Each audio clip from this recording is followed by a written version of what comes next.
안녕하세요. 김주갑의 경제부동산입니다. 구독, 알림 부탁드립니다.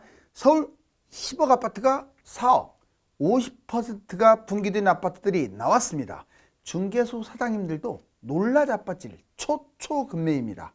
2023년 올해에는 70% 떨어진 아파트가 나올 것이며 분양 아파트 95%가 미분양이 됩니다. 자, 매도자들은 지금이라도 팔아야 하며 매수자들은 바닥까지 기다리는 인내심이 필요합니다. 그렇다면 지금 잡아야 할 물건은 무엇일까요? 유료 상담은 010-3999-8808 제가 직접 매수 타이밍과 입지를 추천해 드립니다. 새해 전화 환영합니다. 서울 10억 아파트가 4억, 중개수도 놀라 자빠질 초급매. 지금 인내심을 가지고 이 집을 기다리고 있습니다. 자, 입지, 시점, 물건 이걸 잘 선별하기 위해서는 섣불리 접근했다가는 그걸로 끝이 나버리거든요. 자, 여기 보세요. 자, 2년 하락하게 되면요, 기본 반토막이에요. 그런데 만약 4년 떨어지면요 70%까지도 내려갑니다. 진짜 심각해요. 왜냐하면 코로나로 인해서 너무 많이 뛰었어요. 특히 지방 같은 경우는 역사상 한 번도 그렇게 뛰어본 적이 없거든요. 수도권은 사이클상으로 이렇게 올랐다 떨어졌다 한 적이 있어서 폭락을 알아요. 그런데 지방은 별로 거기서 왔다 갔다 했기 때문에, 근데 이번에 미친 듯이 뛰었기 때문에 떨어질 때 원상복귀 되니까 난리가 나는 거죠. 보실래요? 자, 하락 기간 최소 2년은 떨어지고요, 2년은 기본이고 예전 같으면 10년까지도 빠질 수 있어요. 자, 그 다음에 하락 금액 10억 기준으로 잡았고, 자, 과거 시세 이제 원상 회복이 언제 될 건지 보자고요. 먼저 1년 하락 10억 기준으로 1년 떨어진 것들 지금 다 7억.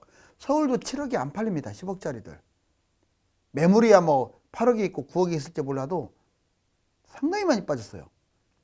과거 시세 원상 회복. 이건 2년 전 시세로 이미 떨어졌다는 뜻이에요. 자, 수도권뿐만 아니라 지방도 2년 전 시세로 평균적으로 다 떨어졌어요. 그런데 내년 보세요. 이제 내년이 아니라 올해 보세요. 올해. 자, 2년 하락. 이제 2023년 2년 하락하게 되면 반토막 납니다. 5억. 그리고 과거 시세 약 2018년 4년 전으로 돌아갈 거예요. 이것도 평균치고 금매는요 더 빠질 가능성도 있어요. 자, 이제 확률적으로 내년까지 2024년까지 떨어질 수 있는데 3년 하락? 자, 이제 4억이 될 겁니다. 4년 하락 3억이 될 거예요. 보시면 문재인 정부 출범 전 5년 전 시세 그리고 10년 전 시세로 곤두박질 치게 돼요. 즉 2년간만 떨어져도 반토막인데 3, 4년까지 떨어진다면 이거 4년까지 떨어질 수 있어요. 심각하죠. 자, 두 번째, 부동산 핵심 평가 요소 10가지. 자, 작년에는 2022년에는 이렇게 10가지 다 하락으로 나와서 종합 진단이 하락이었어요. 그런데 올해 이제 23년 상승이 한 3가지 정도 보이네요. 그렇지만 종합적으로 하락입니다. 자, 정부 부동산 정책 하락, 올해는 상승. 왜? 규제가 해제되고 부양책이 나올 것 같으니까. 그 다음에 부동산 매매 심리 하락, 올해도 하락입니다. 심리가 아직 살아나려면 시간이 걸려요. 부동산 거래량 하락. 기준금리 변화 하락. 그런데 올해는 상승으로 반등할 가능성은 있어요. 기준금리는 3월달 정점 찍고 횡보하거나 내려가니까. 공급 물량, 입주 물량 하락입니다. 다주택 투자자들, 자, 작년에는 하락이었지만 올해는 상승으로 반전될 수 있습니다. 왜? 임대주택 사업이라든가 이런 것도 활성화시켰기 때문에. 그 다음에 해외 집값 계속 하락할 확률이 높아요. 부동산 가격의 적정도 아직까지도 적정하지 않습니다. 더 떨어져야 돼요. 당연히 올해도 하락하겠죠. 자, 국내의 경제 아주 안 좋아요. 최악입니다. 하락.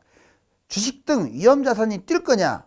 하락입니다. 종합적으로 자, 올해 집값이 많이 내려갈 것이다. 2023년 핵심 내용. 자, 그러면 올해의 키워드는 뭐냐? 3가지로 정리해 볼 수가 있어요. 금매 기준입니다. 금매 기준으로 70% 대폭 나가는 것들 많이 나올 거예요. 지금 현재 자, 작년에 보세요. 작년에도 반토막 나온 것들 나왔죠. 직거래 말고 실제 거래된 것들. 그러면 올해 연말 정도 가가지고는 10억짜리가 7억까지 떨어지는 것도 나온다는 거예요. 금매 기준으로. 그리고 미분양 미분양이 그냥 미분양이 아닙니다. 마이너스 프리미엄 막 떨어지는 거예요. 자, 그 다음에 부양책을 쓸 거예요. 정부가 있는 모든 수단 방법을 다 동원해서 집값이 더 떨어지지 않도록 아마 방어벽을 칠 겁니다. 볼까요? 자, 70% 대폭락 22, 23년 2년간, 작년과 올해 2년간 아파트 급매 70%까지 떨어질 것이고, 수도권 외곽 그리고 이기 신도시, 지방광역시, 아마 특히 입지가 그렇게 좋지 않은 곳들, 이 곳들은 최대 70%까지 떨어지는 것들이 더 많이 나올 거예요. 원인은 왜 그럼 이렇게 많이 나오느냐? 거품이 붕괴된 겁니다. 제가 무엇 때문에 이렇게 많이 뛰었다고 했어요? 바로 코로나입니다. 2020년 코로나가 터지지 않았다면 이렇게까지는 안 뛰었을 거예요. 그런데 그게 터져갖고 돈을 무한정으로 찍다 보니까 특히 지방이라든가 수도권 외곽은 한 번도 겪지 못한 일들이 벌어졌어요. 그러면 그걸 잡은 사람들은 원상복귀가 된다고 보시면 돼요. 상당히 끔찍합니다. 경기 침체, 3기 신도시의 이 폭탄 물량, 이 세 가지 때문에 많이 떨어지는 거예요. 미분양 마이너스 프리미엄 2024년 올해 10개 중에 9개 이상은 다 미분양 된다고 생각하면 되고, 또는 미계약이 됩니다. 그러니까 분양 함부로 받으면 큰일 나요. 자, 서울 3기 신도시 미분양 10에서 30% 떨어진 마피. 뭔 말이냐? 자, 5억에 분양했다. 그러면 마이너스 1억으로 떨어진다 이거예요. 또는 많이는 5억인데도 마이너스 1.5억. 큰일 나죠. 여기 보세요. 10에서 30%. 진행, 분양가 인하. 이제 앞으로 올해는 분양가가 더 싸질 거예요. 분양권 전매도 가능할 겁니다. 최고 조건으로 매입할 수 있는 환경이 조성이 돼요. 그때 잡으세요. 자, 부양책. 정부가 부양책을 쓸 거예요. 미분양 잡거나 또는 새로운 주택을 매입하면 주택수에서 제외를 시킨다. 그리고 신규 매입, 미분양 여러 개 잡아도 주택수에서 제외시키고, 대출이라든가 세금 혜택을 줄 겁니다. 왜? 주택을 매입하라고 권할 거예요. 청약자격도 완화, 세대온도 넣을 수 있고, 당해 지역, 그러니까 지방에서도 서울 넣어도 당첨이 돼요. 왜? 이제 거의 미분양 날 거니까. 자, 이제 대폭락 3대 손실. 꼭 기억하세요. 누가 많이 폭락하느냐? 비싼 아파트가 일단은 가장 큰 피해를 봐요. 두 번째, 아파트 아닌 것들이 망합니다. 세 번째, 못난이 분양. 그래서 제가 분양 진짜 조심하라고 했어요. 서울의 분양이든 3기 신도시 분양이든 옛날에 경쟁률 셌든 어쨌든 이제는 지금 판단해야 하잖아요. 갈수록 떨어지니까 함부로 분양받지 마세요. 마이너스 프리미엄이 여러분들 눈앞에 대기하고 있어요. 자, 잠실중도 10억 폭락 쇼크. 비싼 것들 많이 떨어진다 이 말이죠. 내일이 더 싸다? 자, 대폭락 3대 손실. 비싼 아파트. 갭 투자 영끌하신 분들, 투자 금액 대비 최대로 많이 손실을 볼 것 같아요. 강남의 비싼 아파트들, 금액만큼 하락폭이 큽니다. 비싼 게 많이 떨어지지 싼 게 많이 떨어지진 않아요. 많이 오른 게 많이 떨어지지 덜 오른 게 더 떨어지진 않아요. 자, 재건축, 재개발, GTX, 신도시, 특히 2기 신도시, 1기 신도시 이런데 상승장에는 엄청나게 미친 듯이 뛰었죠. 고스란히 다 떨어질 것 같은데요. 코로나로 뛰었기 때문에 무섭습니다. 자, 비아파트, 자, 주택이 아닌 것들, 상가, 오피스텔, 생활형 숙박시설, 얘들은 분양가가 비싼 것들은 거의 뭐 반토막 날 것 같고, 분양가가 비싸지 않은 것들은 그렇게까지는 안 떨어지겠죠. 비아파트, 빌라를 잡았거나 아파트를 잡았거나 뭐 도시형 생활주택 이런 걸 잡으면 문제가 될 겁니다. 빨리빨리 털어내세요. 자, 위험성. 일단 위험한 것은 이것들 중에서도 비싼 거 또는 여러 채 잡은 사람들이 많아요. 싸니까 여러 채. 공실 안 팔려요 또. 자, 이번에 못난이 분양 절대 받으면 안 돼요. 뭐가 못난이 분양이냐? 고분양가도 못난이 분양이에요. 입지 대비 지나치게 분양가가 비싸. 이거 미분양에 의해서 끝나는 게 아닙니다. 할인 분양이 나가요. 그리고 마이너스 프리미엄 줘야만이 팔려요. 1,000만 원, 2천만 원 떨어지는 거 아니라고 했어요. 자, 5억 분양도 1억, 2억 떨어질 수 있어요. 미분양, 상승장 최악의 분양. 자, 여러분들 완전 바닥일 때 미분양 잡는 건 좋지만 바닥이 아닐 때 미분양 잡으면요 미칩니다. 이거 할인 분양, 떨이 분양 우려도 있어요. 회사가 할인 분양 해버리면 망하는 거예요. 준공후 미분양, 입주한 다음에 미분양이거나 하필 이 좋은 때 지역주택 조합을 잡았거나 이러면 최악이 되는 거죠. 이제 매도자와 매수자는 어떤 최선의 방법을 다 강구해야 하느냐? 자, 먼저 매도자. 중개소 3곳 이상을 선정해야 돼요. 자, 단지 내 중개소, 그 다음에 역 근처 있죠. 번화가. 거기에 꼭 내놓으세요. 자, 부동산 수급입주로 복비를 주면 불법이니까 컨설팅 비용 또는 수급입주로 2~3배. 직접 가서 선물 보따리 쌓고 가서 눈두장을 찍으세요. 전화로 띡띡띡 하지 말고 지속적으로 점검을 해야 돼요. 또 너무 오래 앉아서 시간 뺏으면 안 됩니다. 중개소 사장님들을 황제 모시듯 하셔야 여러분들 물건 팔 수 있어요. 자, 매일 제일 싼 것보다 더 낮게 매물을 계속 점검을 해야 돼요. 내 것만 점검하면 안 돼요. 내 아파트만. 내 옆 아파트 근처 것도 다 같이 봐야 돼요. 왜? 서로 경쟁입니다. 어쩌다 오는 손님 하나를 잡아야 하는데 그 손님을 놓쳐버리면 되겠어요? 그러려면 내 아파트에서 제일 싸게 내놔야 하고 인근의 아파트보다도 더 싸게 내놔야 팔려요. 그리고 그 싸게 내놓는다는 개념이 앞으로 올해 폭락했을 때 그 가격보다 훨씬 높아요. 주변 아파트 매물보다도 낮게 집안도 좀 정돈하고 리모델링을 할 수 있으면 하세요. 그 다음에 현재 기준 마이너스 20에서 30% 하락을 했는데 이제 올해는 반토막이 속출할 겁니다. 자, 바닥 50% 전에 빠를수록 매도하세요. 그리고 바닥이 50%라는 것은 얌전한 거예요. 제가 아까 얘기했습니다. 코로나로 말도 안 되게 뛴 것들은 70% 떨어질 수도 있어요. 자, 이제 집값 40%, 이제 매수자들은 잘 보세요. 40% 급매부터 판단. 이렇게 떨어진 거 급매부터 판단하라는 거예요. 매수하라는 게 아니라 최소 23년 7월 이후에 1~2년을 보자. 자, 서울 상급지 주변 위주로 매입을 해라. 평상시에 관심 아파트 좀 파악하는 것도 필요하고 많은 아파트를 보는 게 좋아요. 자기가 직장 거기 다닌다고 여기 산다고 그 근처 아파트 보면 망할 수 있어요. 이제는 좀 확대시키세요. 그래야 좋은 아파트를 잡지. 많은 아파트를 보시고 실거래를 파악해놔라. 자, 중개소 40에서 50% 이상 떨어진 것으로 받쳐놓는 것도 방법이에요. 그런데 이렇게 떨어졌다고 매수하면 안 돼요. 다른 것들이 어떻냐, 분위기가 어떻냐도 또 봐야 돼요. 입지, 하락폭, 전망을 봐야 하고 수익은 이렇습니다. 누가 뭐래도 실거주 폐지됐으니까 갭투자, 빗투자, 실거주 순으로 수익은 높아요. 이제 2010년 코로나로 폭등한 아파트 회복 못한다. 이거 제가 얘기했잖아요. 10년에서 13년 미국발 경제위기로 집값 폭락을 해가지고 특히 버블7 서울 이런 데가 많이 올라갔죠. 그런데 14년 19년에 이때 떨어졌으면 금융위기로 이때 떨어졌으면 이때 올라가야 하는데 서울 중심부 뛰었고 서울 외곽하고 경기도 지방은 생각보다 많이 안 뛰었어요. 이때 회복을 못했다 이 말이죠. 경제는 회복했는데 원래는 경기나 지방이나 뭐 이런 데가 집값이 뛰어줘야 하는데 조금밖에 못 뛰었어요. 여기 보세요. 미국발 경제 회복, 서울 집값 상승했는데 경기도 지방은 거의 집값 회복도 못 해버렸어요. 10년간 안 올라갔어요.